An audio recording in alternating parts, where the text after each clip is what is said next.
I had a phone conversation with somebody the other day who said, I've got rid of all of the old stuff and all the cabling and stuff, and I've bought this.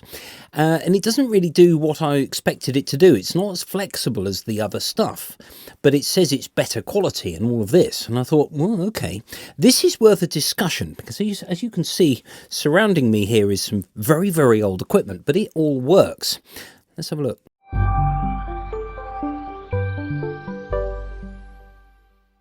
Here then I have one such piece of equipment. This is a Nord Electro Rack 2. Well, I think we're something like Nord Electro 5 now. It's, nearly 20 years old. Bought it in 2002 and it still works absolutely fine. And the sounds on it are fantastic. There's a couple of Fender Rhodes, there's the Wurlitzer, there's a Hammond, there's a really good clavinet on it.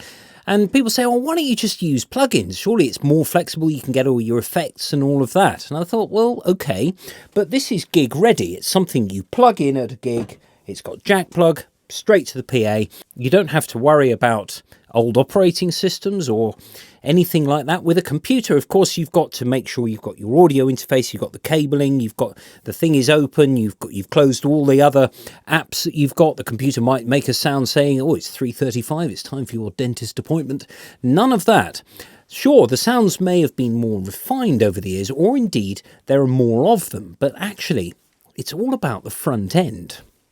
That is, in this case, it's all about the musician and perhaps how nice the keyboard is to play. So that's even before we've got to the sounds, whether it be hardware like this or indeed on software. Now, I've got a new iMac.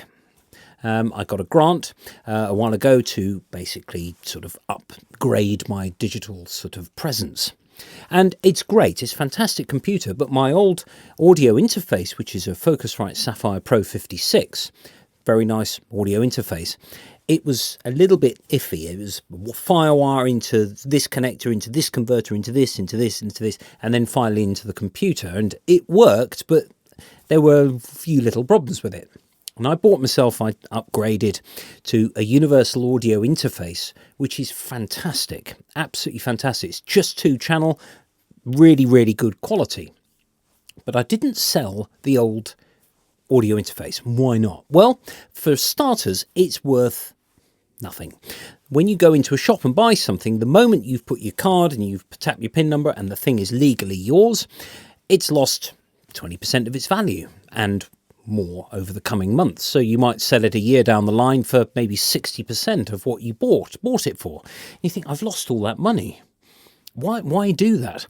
Now, lots of people think that, if you have the best equipment, that you're going to sound good, that your mixes are going to sound good, that everything's going to sound good. Well, I'm sorry to say, but that's not the case.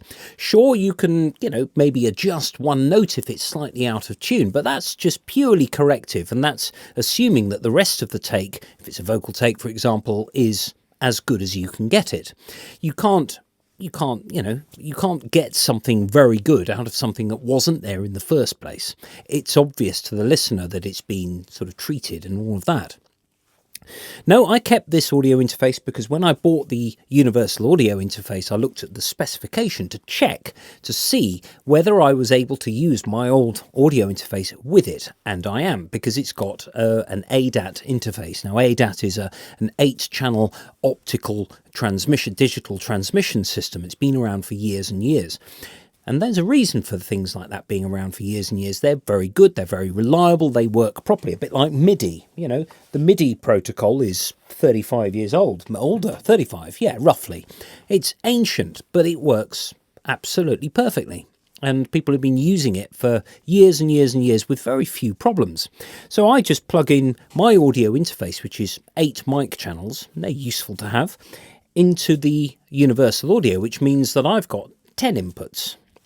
Now, of course, if I was, every time you get something that performs better than something else, you're going to gravitate towards the new piece of kit. You're going to get the best result possible.